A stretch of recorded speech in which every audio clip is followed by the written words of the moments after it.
It's a fucking beautiful day outside. Or not? Hello dear. Oh, would you want to be in the video or how do you feel? You're very beautiful, so you can be right in the middle there, looking very beautiful and being very sweet. I should say, I was looking over what you're doing right now. There's so much going on. I know that you're expanding in Waitrose in England. You did glamping recently in Dorset. You've got obviously Clondalk has happened. The book is #1 and then the bestsellers list. It just seems endless. Now, I feel I'm spinning about 10 plates a day with the guide. You guys must be spinning about 100 plates a day. Does that kind of, feel always good, or do you ever get overwhelmed? Because it seems the last 2 weeks have probably been two of the busiest weeks we've ever had. So. Right. And you know that expression, like on the edge, where you're literally, the most creative part of nature is where the river meets the forest. Okay. And it's at the edge, and often the edge is. Often creatives will use that as a means of describing the most creative part, and we literally are on the edge. And when you're on the edge, at the moment you can literally, it's thin, it's wiry, and it's But some incredible stuff flourishes from it. Like the last 2 weeks has been really full on, but there's been some incredible stuff has happened, and today's the first day we get a bit of a break, which is Well, I was going to say that it's not so much, and it's been this way for a while. It's not so much trying to be successful as managing the success. Like, how do you? Make this work properly rather than just, we'll expand 10 branches really quickly. And that must be, really the main concern is that you're obviously very successful. You've got 1 million followers on social media. You're winning awards, as I said, expanding all the time. Is that really the main kind of thing, is just how to manage it rather than, how do we get more successful? I think really quality of life. Right. We had a good. Dave sat down with Charles Handy, Charles Handy was a guy. Can I tell the story? Yeah. Oh, right. It was cool. recently. So I did my thesis in this guy called Charles Handy. He's a business philosopher, and back last summer we got an email from this lady called Liz Handy, who was doing a project on identical twins. She's a photographer in London, and somehow she got in touch with us, and she came across to photograph us, and her partner who was there to help her husband was Charles Handy. So I was amazed. I was, Charles Handy, you're amazing. I did my thesis on him. Aged 84. He was age 84. They were Holy they're both moly. and so we were talking all things business, and he was saying, wow, it seems like your business is an interesting crossroads. I'm 84, I've got lots of experience. I was in the board of Body Shop and all sorts of other things. Board of Shell, Right. He was a serious businessman. He said, why don't you come across to our farm and let's have lunch? I'll cook you a vegan lunch. This was by an 84-year-old. Right. So we went across and we brought mum and dad and Dara, our brother, and we went to Cambridge to where they lived in a rural part, and we sat and we had lunch with him. And it was all about what is enough and what is real success. Yeah. And it was really nice to hang out with this man who was 84, who was a vicar's son that was very rooted in good values and morals. Right. And we kind of rooted it down to quality of life. How do you design it where it really, if we've got a business that's about trying to create the world happier and make the world happier and healthier, that's to start with ourselves. Right. So if we're going around stressed into our heads with rubber grins, it's not really authentic. Right. Disingenuous. So we've kind of really focused on, rather than back maybe 2 years ago, we borrowed $1.5 million. And that was with the goal of opening loads of shops and trying to make health food really accessible. I'd like that back soon, by the way, just so you know. That's partly why I'm here. Coming soon, Paul. And then with that, we kind of, I guess, we had planned on opening 5 shops or even more. And then the reality when we opened Clondalk was we were meant to be there and we were meant to be here and we were meant to do our talks or do whatever it was. And it kind of felt like you're everywhere and nowhere, and it was kind of I want to be able to get up and swim in the sea and do training and have breaking with my family, bring the kids to school and still have a really good quality of life. So we kind of decided we don't want to open shops for the short term, and we want to just focus on, it's easier to scale the business through products. Or easier to try to get healthy food to more people via products. Yeah. Right, okay. So that's why it's And what I find fascinating is, in this country in particular, I guess it's around the world, but certainly the Irish have it in spades, it's the Bono effect, that once you're really successful, some people adore you and then some people will bore you for no real reason other than maybe just because you're hugely successful. And people, I've seen, I'm sure you would notice, just, lots of love out there, but then you get silly posts about, I saw one guy complaining about people sitting out the front with blankets as if, that's, and really what he's saying is, I don't like this culture, I don't want to be part of it. And I mean, I don't know if that's something, because you've been, in this game for quite a while now, and you're obviously very happy in it. I mean, does that ever kind of bounce off you? Do you ever feel, that's the shame that people feel that way, or because we're human, you're sensitive too. So on a day when you're feeling a bit vulnerable, you're like, I can't even look at that. But most of the time, it's whatever. Once you put yourself out there, people will love you, or people will hate you. Right. Yeah. Kind of, we're fortunate there's 2 of us, so you can kind of. Or what was quite interesting was with the storm Ophelia, where we went. Where people got a bit upset over that, and I didn't realise how it kind of was an indicator of how quick people kind of want. People were quick to throw. Rightly so. We kind of learned our lesson and. Well, hold on. I mean, to me now, the world becomes a taxi driver in a second once they're online. They just feel they want to sort of dig into whatever. Well, it was a bit like, it was a bad example, but it was. But also the example of swimming in the sea when it's calm and using your own brain in spite of what a warning was.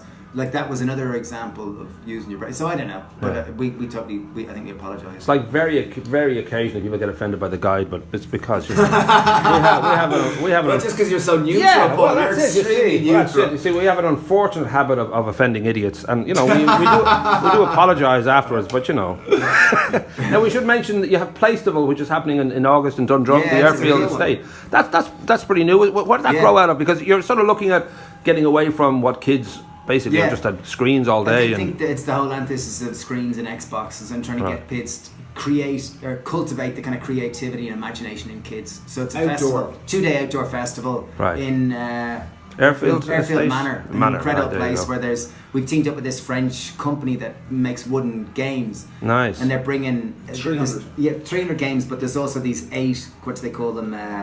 Universes. Oh, wow. So there's a big massive market that's a huge big thing where kids get in behind it and they're selling stuff and trading, and it's it should be super fun. Right. Now we should also just talk about. And it's kind of we're aiming quite big. Like we're aiming to have 20,000 people there. Lovely. So it's big. So we're running with our friend Duck, who ran. Do you remember World Street Performer Championship? Okay. Which is the second biggest festival now in Dublin. It's now called Leigh City Spectacular. Okay, right. So we should sort of mention that there's always a danger with, and you said yourself now, you're not really going to expand, the shops. It's more about, the food you make and how we get stuff out there.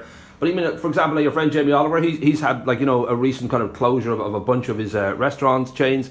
I mean, you look at Private Eye, he owes 6.5 million to small creditors and all that. So it becomes a very difficult, sort of story because, he's worth about 250 million. So it all looks a bit like he's the big boy and he's not really being fair to the little guys and all that. I mean, that sort of success and that responsibility, does that ever give you vertigo? Do you ever feel we actually are kind of responsible for a lot of people now? We're responsible for what is a kind of a lifestyle for a lot of people. I mean, do you feel you have to be ambassadors 24 hours a day? I don't know. Definitely feel I guess because we've always been twins, you've always got lots of attention growing up because there was two of us and we looked the same. So people are, there's two of you. So you always got lots of attention. So in a sense, you just get the same attention. But now people think, you're Mr. Happy Pear Man. Right. And I guess if you want a bit of peace and quiet, just don't walk around the streets of Greystones, or go hang out, go to the woods, or go to the sea where there's people probably won't.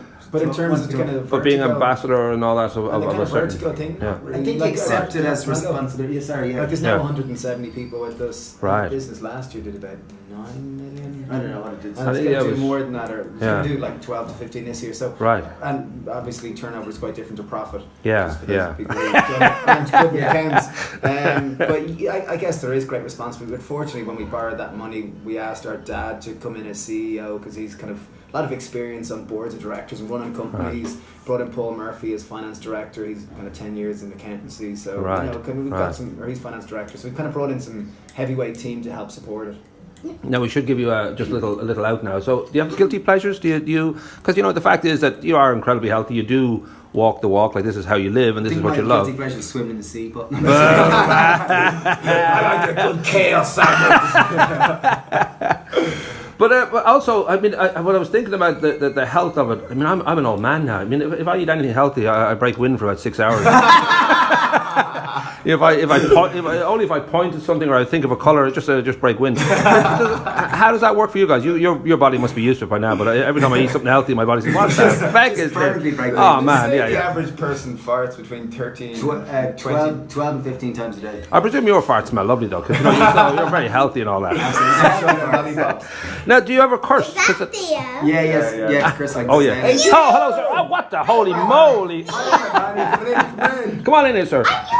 This is Paul. How are you, sir? Nice to meet you. Oh, this is Paul. So, how are you, kid? So, even just the amount of I would imagine emails and requests and all that. I mean, do you ever curse? Do you ever kind of think, I don't know if you get days where it just is too much, where you just need to. I definitely feel overwhelmed. I'm crap at texts, even email. I gave up a lot. Like I find that extraordinarily overwhelming. I find texts overwhelming. Right. Because there's so much in the moment that. Sure. So I've got much better. I've let go of all those bits and the need to kind of get back to people immediately. Holy moly. Well, listen, I should let you go because I mean I think we've covered. As I said, it's been about a year or so since I spoke to you. I thought it's been such a while, and you seem incredibly busy. And I suppose maybe just to go out, the happy thing. You are. I mean, every time I've met you, you're happy. But obviously, you have the full range of emotions going on. Yeah.